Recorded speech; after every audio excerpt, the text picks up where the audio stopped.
Oke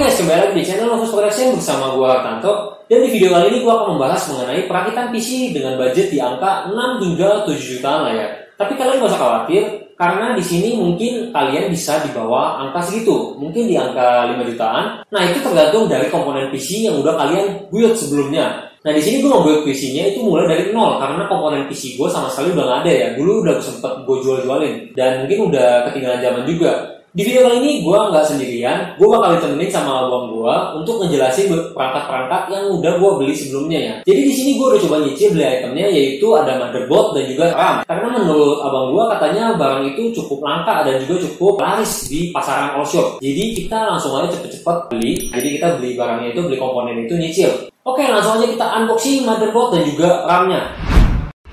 Oke, di video kali ini gue akan unboxing nih ya, sama mungkin review singkat nih tentang dua komponen. Nah, salah satunya adalah komponen ini yang lagi gue pegang ini nih. Nah, yang lagi gue pegang ini adalah komponen RAM. Nah, ini bisa dilihat ya, gue keluarin dulu dari dusnya, kemudian RAM-nya kayak gini. Nah, untuk mereknya apa? Sebenarnya sih gue beli merek Think Elite.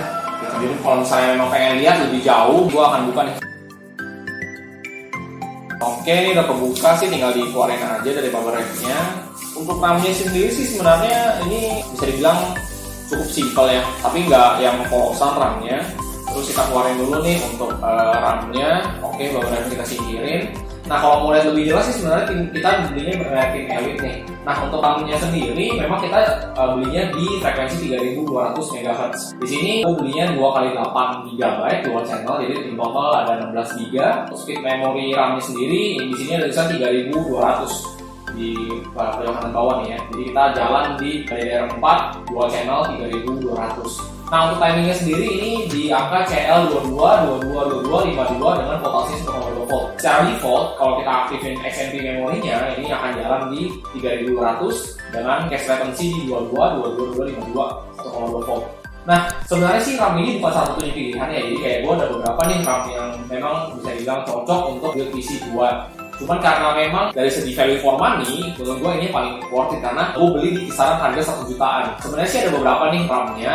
Jadi ada XPG, itu salah satu RAM yang bisa dibilang cukup worth it juga. Memang nggak ada RGB juga, cuman kalau dari segi bentuk gitu ya, ini kalah sih dibanding dari XPG tadi. Dia secara default jalan 3000. Cuman nggak ada kemungkinan kita bisa overclock ke 3200 gitu. Jadi untuk ini sendiri memang kita akan jalan di 3200 secara default. Lalu selain XPG juga sebenarnya ada nih, ada 3 lagi RAM rekomendasi yang memang gue udah lihat nih untuk di reviewnya itu cukup bagus gitu ya. Ada Kingston Hyper itu juga bagus, lalu ada Vigen Tsunami dan juga sebenarnya ada Corsair Vengeance. Tapi kalau Corsair Vengeance menurut gue terlalu over budget karena harganya agak sedikit lebih mahal gitu dibanding budget yang mau gue siapin buat beli RAM. Dari dekat sih kelihatannya seperti ini, jadi memang polosan aja tuh, cuma ada heatsink, ada RGB-an, lalu bawahnya itu ada colokan untuk 228 pinnya, jadi kita colok aja nih kalau buat. Nah sih ini ada yang 2400 ataupun yang 2666 sama ada 3000, cuman gua pilih 3200 biar overclocknya nggak terlalu jauh nih, better 3200 aja karena 3200 itu biar bisa langsung kita aktifin SSD-nya. Berikutnya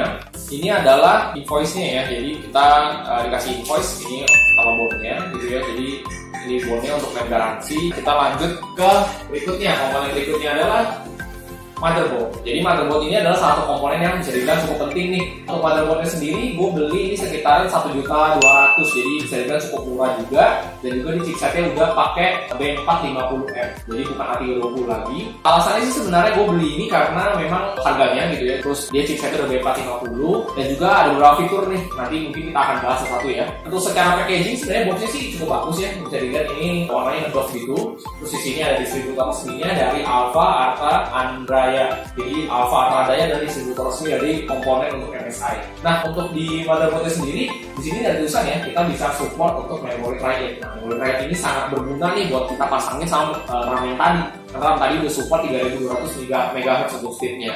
Jadi mungkin bisa kita coba karena di sini di memory track ini akan ada banyak profiling RAM yang pernah disimpan oleh tim MSI. Jadi kira-kira RAM mana aja yang support itu semua sudah ada profilingnya. Beralih ke sisi yang di samping. Di sisi samping ini kita bisa lihat nih ada keterangan produknya dan juga kira-kira prosesor apa aja sih yang support. Nah di sini ada tulisannya ya. Untuk yang support itu adalah yang AMD generasi pertama, kedua, dan ketiga. Lalu berikutnya untuk Ryzen sendiri ada untuk yang support untuk IGP-nya. Jadi Ryzen 3200G ataupun Ryzen 5 3400G. Jadi Ryzen 3 3200G itu bisa langsung plug and play, tinggal pasang.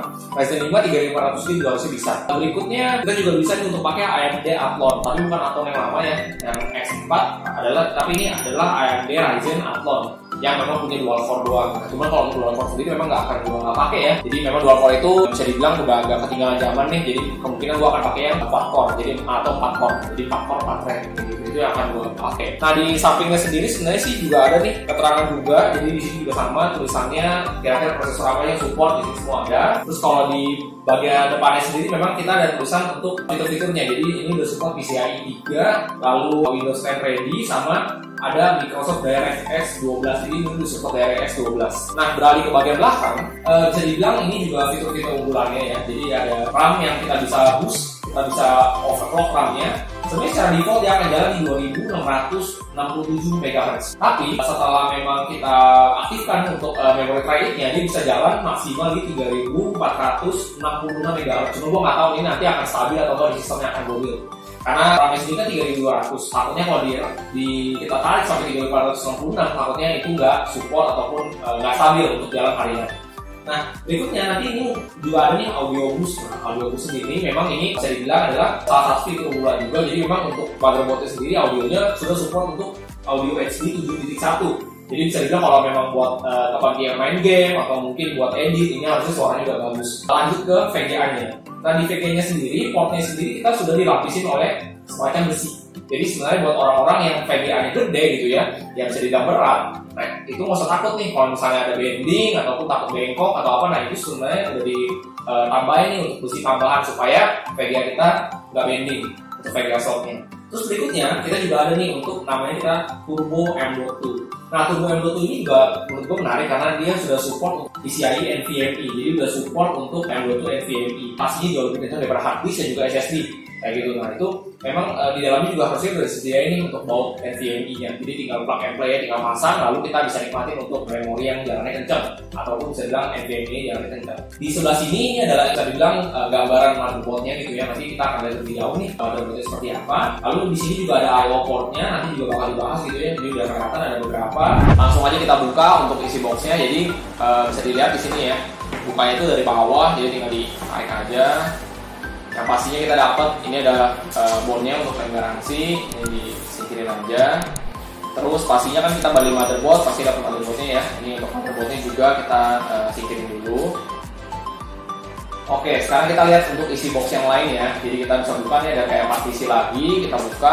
Nah untuk partisinya sendiri bisa dibilang kelengkapannya lumayan ya. Jadi kita dapat I/O shield, ini bisa dilihat ya, dari MSI. Ini fungsinya buat melindungi I/O port dari motherboardnya nanti. Jadi supaya tidak lecet ataupun kalau misalnya masuk debu ini bisa lebih dijaga dibanding kalau memang ininya dipasang.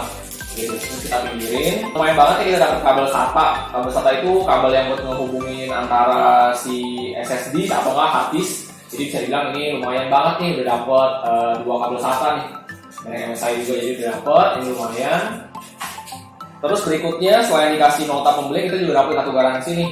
Nah kartu garansinya ini di cover oleh Alfa Arta adanya. Jadi garansinya sendiri sebenarnya 3 tahun ya. Kalau service center juga di belakang yang juga Harta. Jadi kartu garansi coba kayak gini, cukup keren ya. Jadi coba kayak karton gitu warna hijau. Terus ini ada installation guide. Jadi kita kayaknya sih nggak bakal baca sih ya. Jadi kayak ya kita titap lah pokoknya isinya. Terus dari itu ini ada beberapa, ini kartu ucapan ya. Ini kartu ucapan juga. Terima kasih karena sudah milih untuk produk MSI-nya. Lalu berikutnya, nah ini tadi gue sempat bilang ya, kita dapat baut untuk NVMe SSD. Jadi kita dapat nih satu baut kecil buat pasang NVMe. Jadi ini bautnya kecil banget. Biasanya sih jarang ya ada yang ngasih ya untuk baut NVMe. Jadi lumayan banget. Kalau misalnya kita mau upgrade storage-nya, kita bisa pasang langsung. Terus berikutnya juga ada kartu nih untuk lebih ke produk ya. Produk-produk apa sih yang ditawarin MSI? Jadi produknya kayak gini. Ini ada beberapa kayak monitor, lalu di baliknya ada grafik card gitu. Nah ini jadi kita bisa lihat juga. Terus berikutnya pastinya akan ada driver ya, jadi ini AMD driver. Sebenarnya sih kalau gue sih nggak akan pakai ini, biasanya gue akan update langsung dari websitenya aja, karena itu jauh lebih update dibanding CD ini. Cuman ya ini cukup bagus ya, udah ada juga. Terus untuk ininya juga kita ada aksesoris nih, kartu dari AMD-nya, bisa lihat nih gambar naga gitu ya. Jadi ada gambar naga merah, terus ada True Gaming, terus sudah nggak ada apa-apa lagi sih, kosong kayak gitu. Nah paling ini gue masukin lagi aja, gue rapiin dulu sebelum kita masuk ke motherboardnya. Jadi ini dia motherboardnya guys, jadi bisa dibilang ini seperti ini. Jadi ini kayak ada semacam double tip gitu ya, itu double tip ditempel, lalu kita bisa lihat untuk motherboardnya. Nah aku keluarin pelan-pelan. Oke, pasti gue pinggir dulu ya. Jadi ini dia tampilan untuk motherboardnya. Ada slot RAM 2, jadi RAM-nya itu support 2 channel. Nah ini maksimal sih di 32 GB untuk kapasitasnya. Cuman kan kalau tadi gua 16 GB kayak gitu. Jadi kalau memang mau upgrade ya kita bisa maksimal ke 32 GB. Terus berikutnya di sini ada power pin juga nih. Ada 24 sih kayaknya ya, harusnya 24 power pin. Nah ini untuk power yang kita akan hubungkan dari power supply ke motherboard ini. Jadi akan disuplai melalui lubang power pin ini. Di sini juga ada slot untuk SATA ya. Jadi kalau misalnya mau pasang hard disk atau SSD, di sini ada nih. Jadi ada slot SATA. Di sini juga yang tadi udah sempat di box ada. Jadi ada semacam steel gitu ya, supaya VGA kita nggak bending. Terus ini ya pastinya ini tempat untuk bernaungnya CPU-nya nanti akan kita pasang untuk prosesor berikut dengan coolingnya nanti. Gitu. Kemudian sih coolingnya gua akan pakai dari stok cooling aja, karena kebutuhannya juga bukan kebutuhan yang berat. Kecuali ini di sini untuk CPU fan-nya juga di sini kita tinggal pasang. Bisa dibilang ini pasangnya agak hati ya, karena ini benar-benar tipis untuk slot untuk CPU fan header-nya. Di sini I/O port-nya ada beberapa. Ini ada slot untuk I/O buat PS ya, PS port. Di sini ada keyboard sama mouse. Cuman kayaknya zaman sekarang ini udah jarang banget dipakai, jadi kemungkinan gua nggak akan pakai. Kemungkinan kita akan beli keyboardnya itu adalah yang USB untuk portnya. Kayak gitu. Nah di sini juga ada nih untuk DVI-ID untuk displaynya, sama ada untuk VGA, display VGA. Terus di bawahnya itu ada port untuk HDMI. Terus di sini ada USB 2.0, ada 2, lalu ada USB 3.2, ada 1, 2, 3, 4. Di atas ini ada untuk LAN, jadi untuk colokan ke internetnya. Yang gue suka dari MSI ini adalah kita punya easy debug LED. Jadi kita tahu nih kira-kira pas kita lagi rakit ada yang, kalau misalnya ada yang nggak benar dia akan nyala nih di bacaan easy debug LED.